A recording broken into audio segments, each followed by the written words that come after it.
Assalamu alaikum. Today, inshallah, I would like to talk about something that some Muslims tend to forget about during the month of Ramadan. Because everyone knows this month as the month of fasting, but we forget it's also the month of Quran. It says in the Quran, in Surah Baqarah, "The month of Ramadan, in which was revealed the Quran, a guidance for mankind and clear proofs of the guidance and the criterion of right and wrong." So when Allah subhanahu wa ta'ala mentions Ramadan in the Quran, the first thing he mentions about the month of Ramadan is the Quran, rather than the fasting, which is also prescribed for us, but Quran is a very important part of the month as well.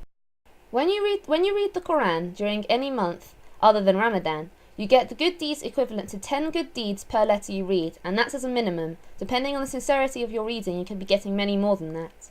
And during Ramadan, all good deeds are multiplied by 70 as a minimum, again depending on sincerity. So for every letter you read of the Quran, you're getting a minimum of 700 good deeds. So imagine how many good deeds you could accumulate over the course of Ramadan if you really try to read as much as possible. The Quran was revealed in Arabic, so we should try to read it in Arabic if possible. But obviously not all of us speak Arabic. Personally, I speak English, so I have an English copy of the Quran, which I read.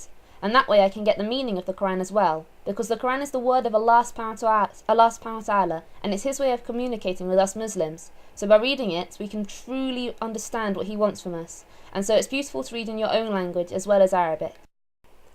The Prophet Muhammad sallallahu alaihi wasallam was illiterate, and so when Jibril alayhi salam revealed the Quran to him, the Prophet had to memorize it by heart. So we as Muslims should also try to memorize it by heart, for there is much good deeds in doing that so. During the month of Ramadan, we should try to read it and listen to it as much as possible, so that it will stay in our hearts and we can recite it even without the Quran in front of us, and we'll just know it in our hearts. We'll get many good deeds through it, and it will also cleanse us and keep us pure. Jazakallah khair for watching. I hope you found this video useful, and I hope you're able to include the Quran in your worship as much as possible during this blessed month. Assalamu alaikum.